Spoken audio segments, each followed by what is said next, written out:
એરેવેન્જુ class. એરેવેન્જુ ક્લાસમાં આપ સૌનું સ્વાગત છે.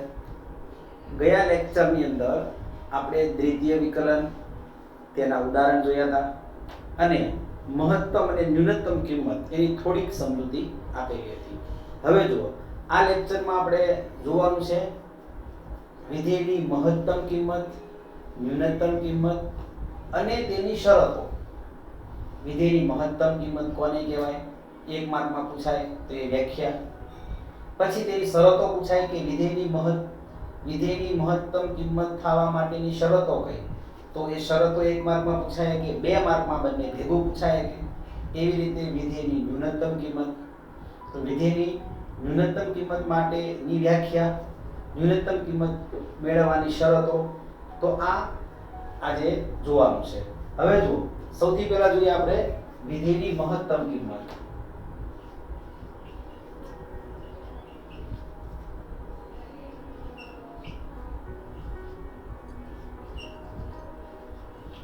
ચાલો, વિધેયની મહત્તમ કિંમત, ધારો કે f of x, y બરાબર f of x કોઈ વિધેય છે, બરાબર. હવે આ જે વ્યાખ્યા છે એને ગ્રાફ દ્વારા સમજવાની છે, બરાબર, ગ્રાફની મદદથી. તો સૌથી પહેલા આપણે એક y બરાબર f of x એનો આલેખ દોરીએ. ચાલો, વિધેયની મહત્તમ કિંમત મેળવવાની હોય એટલે ગ્રાફ આવશે ઊંધો u, ઊંધા u આકારનો ગ્રાફ આવશે વિધેયની મહત્તમ કિંમત માટે. ચાલો, આ પ્રમાણે આવશે ગ્રાફ. ન્યૂનતમ કિંમત હોય ત્યારે u આકારનો આવશે, બરાબર. આ ખાસ યાદ રાખો, કારણ કે અહીંયા માની લો કે આમ જ્યારે તમે ઊંધો u કરો તો આની અંદર તમને મહત્તમ કિંમત ઉપર મળે, બરાબર. અહીંયા મહત્તમ કિંમત મળે એટલે વિધેયની મહત્તમ કિંમત કહેવાય, બરાબર. હવે જોઈએ વ્યાખ્યા.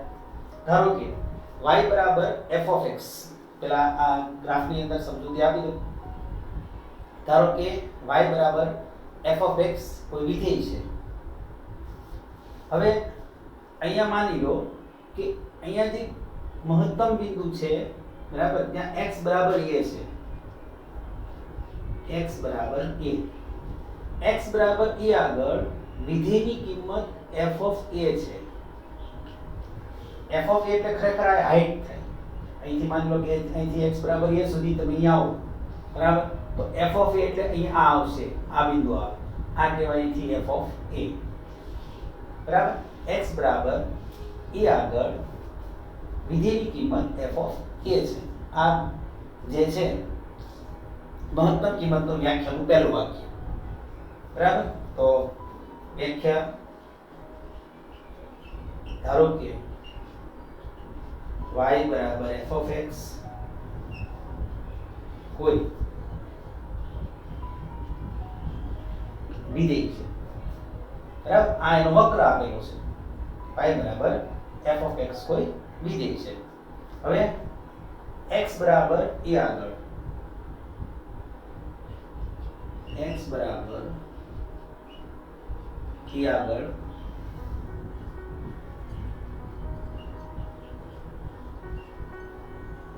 વિધેયની કિંમત f of a છે.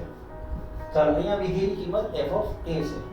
હવે ધારો કે h અલ્પધન સંખ્યા હોય, h અલ્પધન સંખ્યા હોય એટલે માની લો કે તમે h ઉમેરો એમાં h ઉમેરો, માની લો કે h અલ્પધન સંખ્યા છે, ઉમેરવાથી એ બિંદુ અહીંયા મળે છે અને h જેટલો ઘટાડો કરો એટલે તે બિંદુ, h જેટલો ઉમેરો કરો એટલે તમને બિંદુ અહીંયા મળશે, h જેટલો ઘટાડો કરો એટલે અહીંયા મળશે. એટલે આ મળે છે તમને a plus h, આ બાજુ મળે તમને h જેટલો ઘટાડો કરો એટલે ડાબી બાજુ મળે તમને a minus h. અહીંયા a છે, x બરાબર a છે. એ આગળ વિધેયની કિંમત કઈ છે? f of a, બરાબર. ધારો કે h અલ્પધન સંખ્યા છે, h અલ્પધન સંખ્યા છે. ધારો કે h અલ્પધન સંખ્યા છે. h અલ્પધન સંખ્યા છે એટલે તમને જમણી બાજુ a પ્લસ h મળે. આ બાજુ તમે માનો કે a બરાબર 3 હોય અને h બરાબર 0.5 હોય તો આ બાજુ થાય 3.5 અને આ બાજુ થાય 2.5. અહીંયા માનો કે a બરાબર 3 હોય. જો ચાલો હવે ધ્યાન આપજો ખાસ. ચાલો a માઈનસ h છે તો ત્યાં આગળ વિધિની કિંમત કેટલી થશે? અહીંથી તમે ગણો, અહીંથી તમે લંબ દોરશો, લંબ દોરો એટલે અહીંયા આવે બરાબર. આ ત્રણ લંબ આ રીતે ખરેખર દોરવાના આવે, આ ત્રણે ત્રણ લંબ આવે. આ ખરેખર છે ને આ f ઓફ a છે એની ઊંચાઈ. અહીંથી આ તમે લંબ દોરશો બરાબર. ચોપડીમાં તમને આ રીતે આપેલું નથી. અહીંયા જો x બરાબર એ આગળ વિધેયની કિંમત કઈ છે? f of a. તો આ જે છે ને f of a minus h થાય. આ આવશે અહીંથી આમ તમે ગણો એટલે અહીંયા આવે f ઓફ a, અહીંયા આવે f of a minus h. એવી રીતે અહીંયા આવશે f of a plus h. તો જુઓ તમે કે f ઓફ a છે એ f ઓફ a માઈનસ કરતા વધારે છે ઊંચાઈ અને a પ્લસ h કરતાય વધારે ઊંચાઈ છે બરાબર. માટે x બરાબર a આગળ y મહત્તમ છે એટલે કે f ઓફ x મહત્તમ છે, વિધેય મહત્તમ છે. સીધી જ વાત છે. તો x બરાબર a આગળ મહત્તમ બિંદુ એ અહીંયા જ છે બરાબર. જો h અલ્પધન સંખ્યા હોય, ધારો કે h અલ્પધન સંખ્યા છે, જો f of a greater than f of a minus h એટલે f ઓફ a આના કરતા વધારે છે, f ઓફ a આના કરતા પણ વધારે છે બરાબર. જો f of a greater than f of a minus h અને f of a greater than f of a plus h હોય તો x બરાબર એ આગળ વિધેય મહત્તમ છે. આ થઈ ગઈ વ્યાખ્યા એક માર્કમાં જે તમને પૂછાય કે બરાબર. ફરીથી ધારો કે y બરાબર f ઓફ x કોઈ વિધેય છે બરાબર. x બરાબર એ આગળ ધારો કે y બરાબર f ઓફ x કોઈ વિધેય છે. x બરાબર એ આગળ વિધેયની કિંમત f ઓફ a છે. એ આગળ કઈ કિંમત છે? f ઓફ a છે.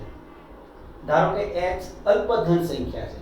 h અલ્પધન સંખ્યા છે એટલે તમને આ એક જાતનો આટલા ભાગનો એક તમને અંતરાલ મળે a માઈનસ h થી a plus h. h plus કરો h માઈનસ કરો એટલે અહીંયા તમને બિંદુ મળે a માઈનસ h અને આ બાજુ તમને h જેટલો મળે એટલે a પ્લસ h થાય. તો અહીંથી તમે વિધેયની કિંમત કઈ થશે? f of a minus h થાય. અહીંયા વિધેયની કિંમત કઈ થાય? f of a plus h થાય. માટે જો f of a greater than f of a minus h અને f of a greater than f of a plus h હોય તો x બરાબર એ આગળ વિધેય મહત્તમ છે. આ માત્ર યાદ રાખજો વ્યાખ્યા માટે છે f of a minus h f of a plus h. બાકી એની શરતોને આધારે દાખલા ગણવાના છે.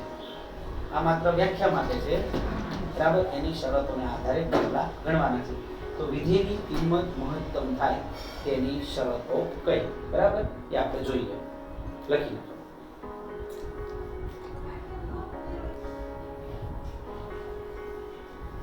જો વિધેય y બરાબર f ઓફ x છે, x બરાબર t આગળ મહત્તમ થાય તેની જરૂરી અને પર્યાપ્ત શરતો. જરૂરી અને પર્યાપ્ત શરતો. હવે જો તો એની જરૂરી અને પર્યાપ્ત શરત છે ધ્યાન રાખજો. જરૂરી અને પર્યાપ્ત શરતો છે તેમાં વ્યાખ્યાનો કોઈ ઉપયોગ નહીં. વ્યાખ્યા છતાં પણ એક માર્કમાં તમને પૂછાય કે એ વ્યાખ્યા યાદ રાખવાની છે. તો જરૂરી અને પર્યાપ્ત શરતો છે તો એની પહેલી શરત એ આવશે કે તમે વિકલન કર્યા પછી વિકલનમાં તમારે a મૂકવાનું, પહેલું વિકલન કરવાનું બરાબર. માની લો કે તમને y બરાબર f ઓફ x આપેલું છે, પછી તમારે પહેલું વિકલન કરવાનું dy by dx એટલે કે f dash x. તો પહેલા વિકલન બરાબર 0 લેવાનું. પહેલા વિકલન બરાબર 0 લો, આ એની શરત છે. બરાબર, જો તો અહીંયા મૂકી આપણે જરૂરી શરત, પહેલું વિકલન લઈ લીધું, અહીંયા x બરાબર 1 કીધું છે, એટલે પહેલા વિકલન અહીંયા મૂકી દેવાનું.